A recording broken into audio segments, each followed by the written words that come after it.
Selanjutnya saya ingin memberikan waktu ini kepada Pak Daeng. Silahkan Pak Daeng.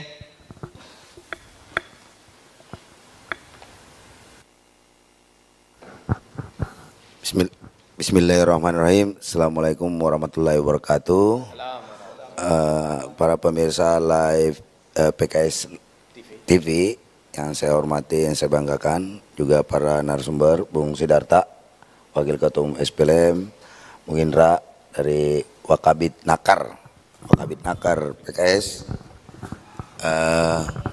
dan Pak Host kita ini kan. Terima kasih atas kesempatan yang diberikan. Membaca tema hari ini bahwa memilih capres yang menolak Omnibus Law.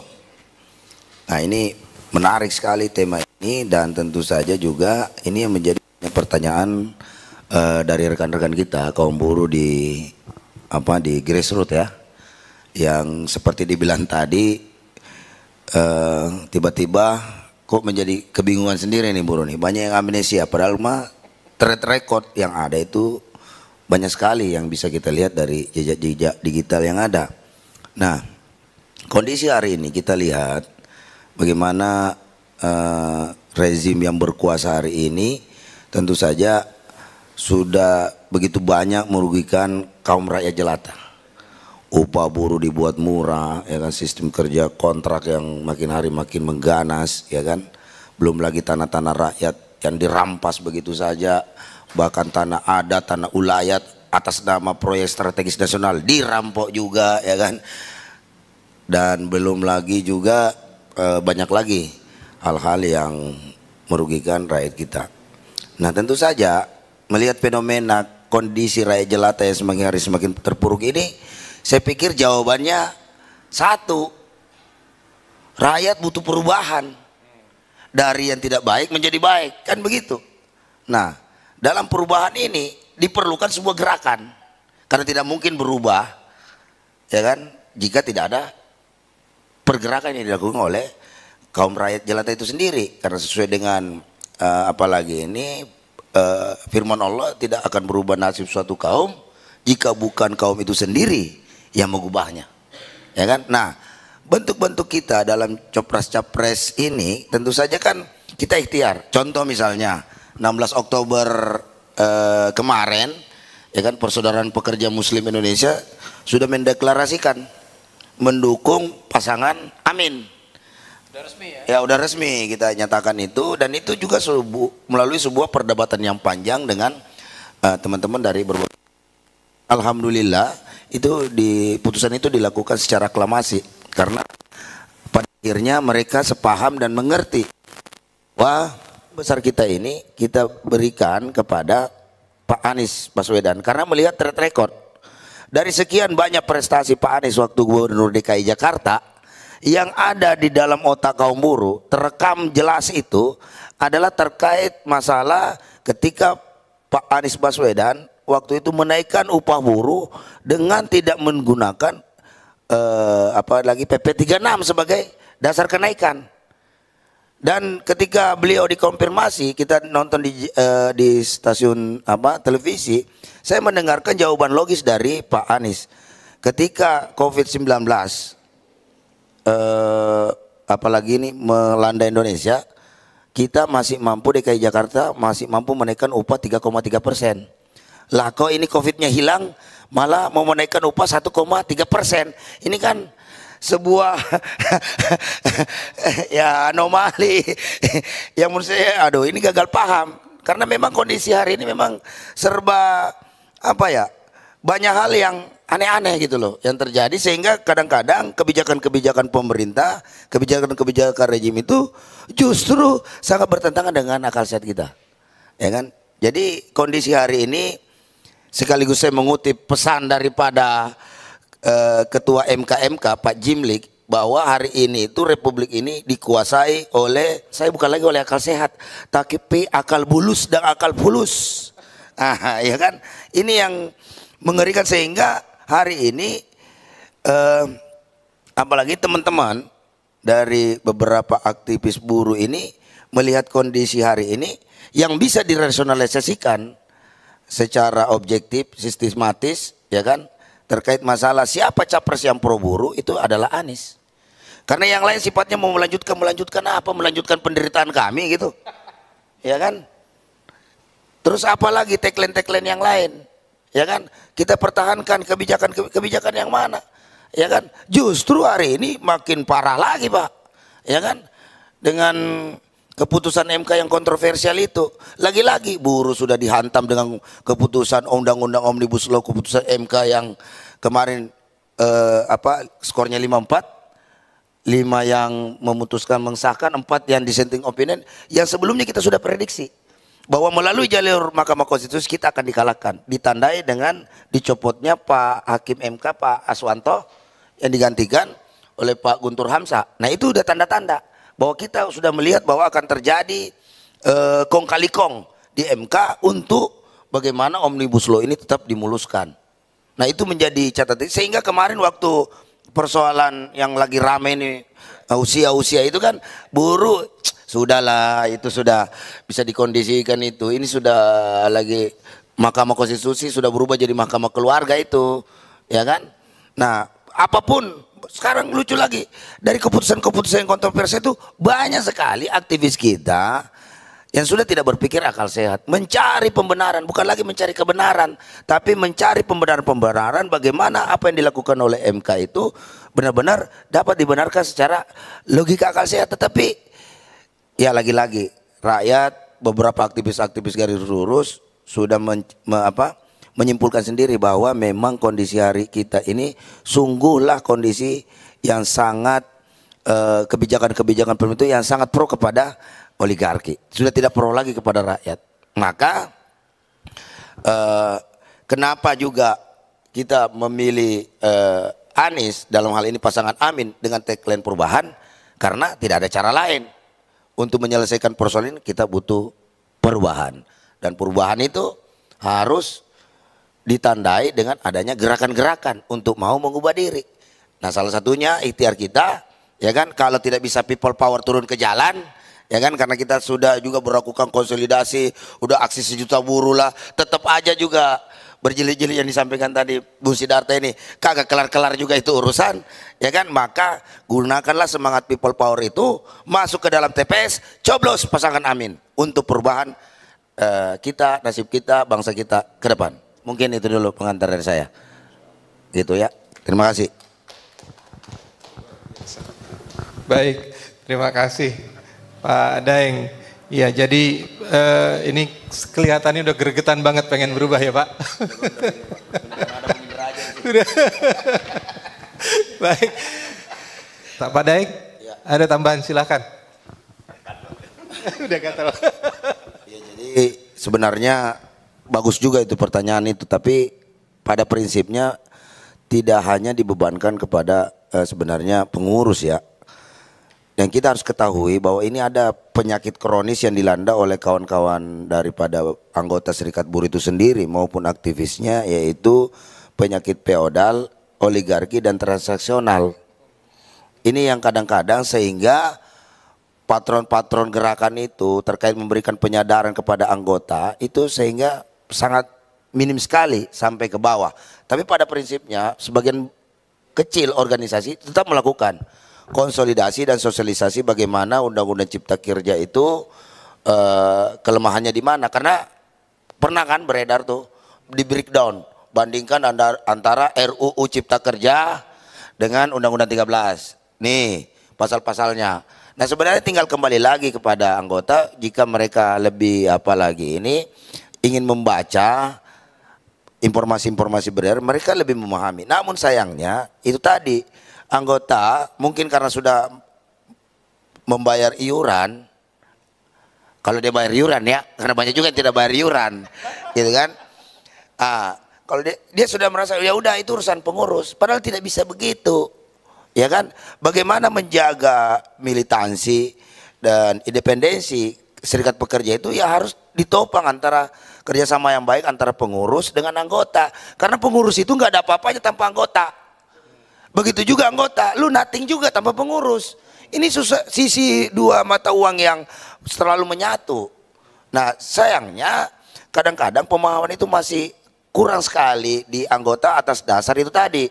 Karena lebih banyak gaya-gaya feodalisme yang terjadi di anggota kita sendiri. Sehingga contoh, banyak sekali buru-buru kita itu menjadi buru-buru penitip nasib sejati. Orang udah pergi turun demo ke sana udah capek sana, dia cicing ya kan, di rumah nonton ya kan, tayangan, berharap ayo padahal seandainya dia sadar bahwa pentingnya perlawanan terhadap Omnibus Law itu untuk dirinya sendiri, untuk keluarganya, untuk lingkungannya, untuk bangsa dan untuk negaranya, dia harus paham sampai di situ. Karena satu orang buruh ketika dia tidak sadar gaya-gaya feodal dia pakai, tidak peduli dengan nasib dirinya, itu sama dengan dia merusak dirinya sendiri, keluarganya, lingkungannya, negaranya dengan bangsanya. Karena penyakit seperti itu, bayangkan kalau menderah seperti hari ini kita lihat 70 juta pekerja buruh, ya kan? Yang peduli berapa? Yang berserikat aja tadi dibilang 6 sampai 3 juta. Lah terus yang ini yang 63 juta, 60 jutaan minta sejahtera. Ya omong kosong di tengah ganasnya nih pemerintah sekarang ini sangat berpihak kepada kepentingan oligarki. Undang-undang Omnibus Law intisarinya adalah rakyat itu tidak berdaulat. Anda itu bukan aset tapi sudah jadi keset. Itu fakta, karena Anda itu sudah tidak dianggap di situ. Undang-undang Omnibus Law ini disahkan kong kali kong antara eksekutif dengan legislatif. Ya kan?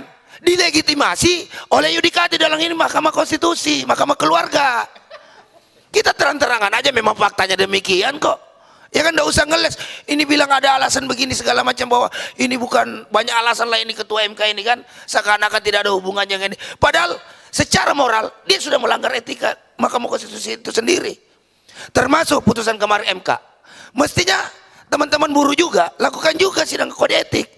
Karena itu kepentingan Presiden Jokowi di situ. Yang sidang ada iparnya. Ya jadi itu barang. Ya kan, akhirnya disahkan. Nah, kembali lagi kepada kesadaran anggota kita. Inilah mungkin yang harus kita tanamkan, ideologi-ideologi perjuangan kaum buruh. Karena jujur saja, buruh kita menjadi apalagi ini pragmatis begini karena secara ideologis mereka nggak ngerti dia siapa, buruh itu siapa, pekerja itu siapa. Apakah benar-benar dia menjadi pahlawan bagi kemajuan ekonomi perekonomian? Mereka nggak paham. Kalau kaum buruh inilah yang menumbuh suburkan proses roda ekonomi bangsa ini. Kalau lu tidak ada, nggak bergerak ini barang, nggak bergerak ini perekonomian kita, ya kan? Orang-orang di istana tidak bisa makan enak, orang-orang di istana tidak bisa tidur nyenyak, orang-orang di DPR juga begitu. Kalau lu nggak ada, kita ini semua buruh, kalau lu tidak ada, dunia ini telanjang bulat, tidak ada yang pakai baju, ya kan? Kalau lu sadar itu saja ya, harus sadar dulu. Fungsi dan peran daripada pekerja ini, buruh ini seperti apa bagi kehidupan dunia ini, alam semesta ini, keberadaan di apa? Ya kan, makanya Nabi Muhammad SAW, Nabi kita, Nabi besar kita itu sangat pro kepada kaum pekerja. Sangat melindungi orang pekerja, karena dia tahu bahwa kelompok-kelompok mayoritas ini, walaupun dia dalam kondisi mayoritas, kelak itu mereka itu akan menjadi kaum-kaum yang tertindas, kaum-kaum yang termarginalkan, ya kan? Maka dari itu dia mencontohkan bagaimana membebaskan budak, ya kan, memerdekakan budak, itu yang dicontohkan Nabi kita. Nah sayangnya kita pekerja, buruhnya, budaknya, kuli, ya kan, menikmati perbudakan. Ini yang miris sekali, karena itu tadi watak-watak feodalisme, ya kan, watak-watak transaksional itu ada di otak mereka. Jadi menjadikan warga negara itu pragmatis jadinya. Yang disayangkan kalau mungkin rakyat jelata mungkin oke lah karena kita anggap tidak paham. Ya lebih miris lagi ini orang-orang yang paham, aktivis-aktivis buruh yang paham, ketua-ketua serikat federasi, serikat pekerja konfederasi yang paham, masih aja menjilat, masih aja membebek kepada partai-partai yang menyetujui undang-undang Omnibus Law ini. Itu lebih jahanam lagi tuh. Ya saya gondok banget saya, ya kan. Kok Anda berteriak, bu suruh anggota semua turun demo tolak Omnibus Law. Dia ikut-ikutan jadi petugas partai juga. Kan ngaco kayak begini. Inilah kegagalpahaman secara ideologis para pimpinan-pimpinan buruh. Jadi sulit sekali kita ingin melihat kekuatan daripada kaum buruh ini mampu merubah kebijakan. Karena itu tadi bukan dilandasi atas dasar ideologi sebagai pekerja, tapi jiwa-jiwa pragmatisme ini sudah tumbuh subur, sehingga wajar. Berdasarkan tadi yang dibilang firman Allah, tidak berubah nasib suatu kaum jika bukan kaum itu sendiri yang mengubahnya. Kamu tidak akan bisa mengubah nasibmu kalau gayamu pragmatis. Lu menikmati penindasan. Jadi ketika undang-undang Omnibus Law ini hanya menghargai rakyat Indonesia sebagai keset, itulah hasil yang kita dapatkan dari hari ini. Karena kita apa? Mendiamkan segala bentuk pelanggaran. Padahal segala gerakan-gerakan kita ini sudah diatur secara konstitusi. Kenapa justru kita harus takut? Ya kan? Kenapa kita takut menyuarakan kebenaran? Kenapa kita takut menyuarakan keadilan? Jadi ketika Anda hanya suara hanya di media sosial saja, hari ini tidak cukup. Ya kan? Harus ada langkah-langkah konkret yang nyata. Nah, selemah-lemahnya iman, ya coblos ini agen perubahan di TPS. Itu selemah-lemahnya iman itu. Kalau lu nggak bisa lagi nggak mau turun demo, takut duitnya habis, takut cosnya habis, ya kan? Minimal di TPS coblos Pak Anies jadi presiden, udah itu aja. Ya kan?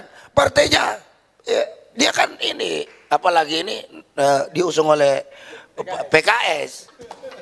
Itu kan? Itu yang maksud saya yang harus kawan-kawan pahami dan sadari betul bahwa ketika Anda ingin melakukan perubahan, jangan cuma bisa mengeluh, tapi lakukanlah perubahan-perubahan kecil minimal dalam pikiranmu dan niatmu, ya kan? Ingin perubahan, ya coblos pasangan Amin atuh. Ya itu aja. Ya. Ada yang paham tapi tersandra, Daeng. Ada yang paham tapi tersandra, Daeng. Oh iya. Nah, itu dia tadi. Kalau orang-orang yang tersandra ini hanya satu kata, harus melakukan langkah-langkah nekat dan ekstrim fundamental untuk keluar dari ketersandraannya. Karena daripada kamu terjajah seumur hidup, ya kan, akan membebani pikiranmu, hatimu, jiwamu, dan merugikan dirimu sendiri, keluargamu, lingkunganmu, negaramu, dan bangsa sendiri. Dan ujung-ujungnya kalian semua yang tersandra ini kelak nanti dalam catatan sejarah bangsa ini, dia akan dicap sebagai pengkhianat kaum buruh, pengkhianat rakyat Indonesia. Bahaya itu. Oh gitu. Iya dong. Kalau yang senang tersandra gimana, Deng? Nah itu dia, itu orang-orang makhluk-makhluk seperti begitu yang suka tersandra itu, bagusnya kita masukin di karung, buang ke Kali Ciliwung. Serem. Iya, karena tidak ada gunanya. Orang yang mengkhianati kaumnya, orang yang mengkhianati rakyat itu tidak akan diterima langit dan bumi. Baik. Dia kan dia ngambang di atas kali. Itu gak bakalan. Oke. Pak Daeng masih ada. Oke, silakan. Dari Pak Daeng, Pak Darta. Ya, terima kasih. Jadi saya ingin mengingatkan para pemirsa PKS Live ini, TV ini, satu ayat ini. Saya ingatkan dulu. Biar tidak ragu-ragu dalam menyampaikan kebenaran. Karena kadang-kadang yang menimbulkan kegagalan itu karena keraguan-raguan. Jadi saya bayangkan surah An-Nisa ayat 148, artinya aja kita baca ya. Allah tidak menyukai perkataan buruk yang diucapkan secara terus terang kecuali oleh orang-orang yang dizolimi. Nah, dan Allah Maha mendengar, Maha mengetahui. Jadi jelas perintah Allah kan. Sampaikan saja secara apa adanya bagi kaum-kaum yang terzolimi. Jadi ketika misalnya memang rezim ini brengsek, kita bilang aja brengsek. Iya, karena saya gara-gara undang Omnibus Law itu jutaan anggota kita, buruh kita dijolimi. Jadi jangan lagi nanti bilang, wah nggak boleh ceritakan keburukan-keburukan pemimpin. Masya Allah, Allah saja menceritakan Fir'aun di Al-Quran. Ingat loh, Allah itu menceritakan Fir'aun, bukan Ramses.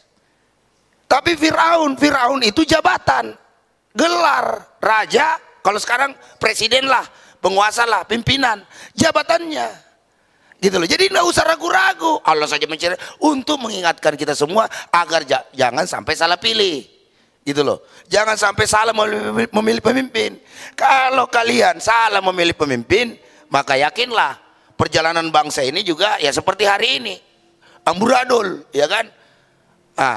Nah, Selain daripada itu, saya juga ingatkan bagi para pemirsa di sini surah Al-Maun. Araital lazi yukadzibu bidin fazalikal lazi yadu'ul yatim wala yahudu ala ta'amil miskin. Ya kan? Siapa yang mendustakan agama? Orang-orang yang tidak yang menghardik anak yatim dan tidak memberi makan orang miskin. Nah, undang-undang Omnibus Law ini bukan lagi tidak memberi makan orang miskin, tapi melakukan pemiskinan. Jadi kalau Anda semua yang menonton tayang ini tidak melakukan perlawanan terhadap undang-undang Omnibus Law, seperti PKS melakukan penolakan secara terang-terangan, ya kan? Sesuai dengan surah An-Nisa tadi 148, juga surah Al-Maun, maka kalian adalah pendusta agama. Ngeri ini. Ya kan? Jangan ngaku muslim kalau kalian pendusta agama. Bahaya ini, pertanggungjawaban dunia akhirat. Karena undang-undang Omnibus Law ini jelas memiskinkan. Program pemiskinan, tanah rakyat dirampas, upah buruh dibikin murah, orang harus mendapat pekerjaan malah tidak disiapkan lapangan kerja, tenaga kerjaannya tenaga kerja dari asing, ya kan? Nah, begitu banyak sudah dilakukan dosa-dosa politik oleh kebijakan undang-undang Omnibus Law ini. Kita saat ini kaum buruh yang katanya jumlahnya puluhan juta harus mengambil sikap yang jelas, gitu loh, mendukung partai yang memang menolak undang-undang Omnibus Law ini, termasuk mendukung presiden yang menolak undang-undang Omnibus Law ini, yang berani mengambil melawan undang-undang Omnibus Law, ya kan? Partai PKS, Partai Keadilan Sejahtera, di sini jelas sikapnya. Ya kan, tidak ngali-ngali orang mau bilang bahwa oh dia ngapain all out. All out itu bagian daripada bentuk perlawanan. Dia ada di pansus karena minimal dia ada di dalam, minimal setidak-tidaknya mengikuti perkembangan, mendapatkan informasi kelicikan apa yang terjadi di dalam untuk disampaikan kepada publik. Dan itu sudah disampaikan oleh mulai media-media PKS, sehingga PKS secara bulat, secara betul-betul yakin menolak mentah-mentah itu undang-undang Omnibus Law tanpa syarat. Nah, sikap-sikap patriotik begini, sikap-sikap pro rakyat inilah yang harus dibuka mata batin kita sebagai kaum buruh. Di sini ada Bung Sidarta, ya kan, Dapil 7 Jabar nih. PKS nomor urut berapa Bung Sidarta? Ya, kaum buruh yang ada Jawa Barat pilih Bung Sidarta. Nomor cantik. Nomor 8 sesuai dengan nomor partai PKS, ya kan? Pilih Bung Sidarta sebagai perwakilan buruh nanti dari Jawa Barat. Jadi biarkan kita berikan dia ruang dan peluang untuk pindah makom, pindah kolam. Tadinya di jalanan, sekarang di parlemen. Nah, kalau di parlemen juga dia diam-diam juga, ya kita demo dia, gitu loh. Jadi jangan sekedar kita juga asal mendukung siapapun. Kita sekarang kita lihat siapa yang mau dipilih. Kira-kira ada enggak celah-celah dia untuk memperbaiki nasib kita. Kita berikan kesempatan. Tetapi orang-orang yang diberikan kesempatan itu, jika dia tidak mampu menjalankan amanah yang kita berikan, maka tugas kita yang paling di depan untuk melakukan demonstrasi kepada mereka, gitu loh.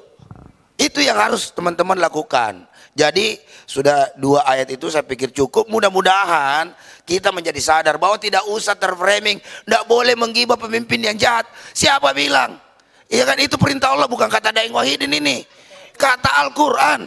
Jadi kalau Al-Quran sudah memerintahkan, hajar itu, sikat itu, sampaikan bahwa kebijakan-kebijakan yang dilakukan oleh Jokowi selama memerintah ini. Ada undang-undang Omnibus Law, undang-undang IKN, pelemahan undang-undang KPK, ya kan, sehingga mengakibatkan nasib rakyat makin menderita, ya kan. KPK korupsi sumbu-subur karena dilemahkan KPK, ya kan. Polisi, aparat merajalela membackingi kebijakan-kebijakan proyek strategis nasional. Itu bukan salah aparat, tapi karena sudah ada undang-undang yang melegitimasi itu, gitu loh. Ditambah lagi memang atasannya siapa yang paling tinggi? Ya Presiden Jokowi, ya kan, panglima tertinggi, ya kan. Kapolri kan hanya pelaksana tugas saja, ya kan. Jadi dalam hal ini, dalam kesempatan kita minta juga kepada TNI Polri ke depan dalam pemilu, tolong benar-benar menjaga netralitas, jangan berpihak. Karena kalau Anda berpihak, potensi-potensi akan terjadinya kegaduhan nasional itu akan meningkat. Ini berbahaya karena termasuk kaum buruh hari ini bersama dengan poros buruh untuk perubahan, kita akan kawal betul. Semoga pemilu yang akan datang itu dapat dilaksanakan secara jujur dan adil. Karena sudah ada indikasi nih, tanda-tandanya nih, pemilu ini curangnya luar biasa nanti ini. Sudah ada tanda-tandanya. Nggak usah lagi ditutup-tutupi, ya kan? Di sini iparnya, di sini ada anaknya jadi ketua umum parpol, baru 3 hari, 3 kali 24 jam dapat kartu tanda anggota, itu tiba-tiba dipilih ketua umum. Yang saya sayangkan di sini gitu loh, aktivis-aktivis senior yang ada di situ, itu belajar organisasi di mana gitu, ya kan? Kok bikin ADART 3 kali 24 jam bisa jadi ketua umum? Terus kaderisasinya gimana? Jadi pengurus serikat pekerja itu matang-matangnya itu minimal setengah mengkal, itu 10 tahun. Berdasarkan pengalaman saya 10 tahun baru agak mengkal, belum matang. Belum lagi pimpinan-pimpinan parpol yang sudah puluhan jadi politikus masih aja mau dibodoh-bodohi begitu. Masya Allah, luar biasa. Saya tidak habis pikir ini kondisi Republik hari ini, maka terindikasi pemilu ini ke depan akan berjalan curangnya ini luar biasa. Maka rakyat Indonesia harus benar-benar mengawal, ya kan? Jangan lagi dibiarkan kecurangan pemilu itu dibiarkan, termasuk kepada aparat-aparat yang terindikasi kuat akan ikut terlibat, ya kan? Baik itu badan-badan intelijen, ya kan, institusi-institusi yang harusnya mengawal agar terjadi kecurangan malah menjadi pelaku kecurangan. Nah, ini bahaya ini, ya kan? Nah, maka dari itu Poros Buruh bersama dengan tentu saja PKS yang kita kenal militan dalam mengawal TPS-TPS ini, nanti bisa kita berkoordinasi dengan PKS, tolong berikan pelatihan nih. Soalnya jaga-jaga TPS baru kali ini, biasanya kita jaga pabrik, ya kan, di demo pabrik, jaga gubernur gitu kan, minta tuntut upah. Ini sekarang jaga TPS, ya kan. Tolong dibekali juga nanti kawan-kawan Poros Buruh untuk Perubahan yang terdiri dari beberapa ini, ya seperti kita kan ada di situ Bung Jumur Hidayat, ada Ibu Sunarti, ada Bung Arif Minardi, ada Bung Sidarta, ada saya dan lain-lain sebagainya. Dan semoga saja dalam kesempatan ini saya ingatkan juga kepada kawan-kawan buruh yang cerdas, berani dan militan. Kalau elitnya secara organisasi tidak sepaham, kita juga membuka partisipasi kawan-kawan untuk tetap bergabung lewat underground, ya kan? Ini semua kita bisa memahami kondisi kebatinan itu agar supaya tidak ada kegaduhan di internal secara organisasi, maka tidak ada masalah. Secara pribadi-pribadi pun silakan bergabung, tapi lebih bagus secara federasi juga bersikap seperti PPMI gitu loh, seperti KSPSI gitu kan, seperti SBSI 92 bersikap menyatakan dengan tegas mendukung pasangan Anies Baswedan dan Muhaimin Iskandar dalam Capres dan Cawapres tahun 2024 yang akan datang. Dan itu kan tentu saja melihat teman-teman melihat semua itu karena salah satu daripada partai pengusung itu adalah Partai Keadilan Sejahtera yang terbukti secara konsisten menolak undang-undang Omnibus Law, menolak undang-undang Omnibus Law Kesehatan, menolak undang-undang IKN, menolak undang-undang KPK dan sebagainya. Dan itu bukti-bukti nyata yang hari ini kita rasakan, sehingga semoga mudah-mudahan apa yang kita perjuangkan hari ini secara politik itu dapat dimudahkan dan dimenangkan oleh Allah Subhanahu wa taala. Demikian. Terima kasih. Assalamualaikum warahmatullahi wabarakatuh.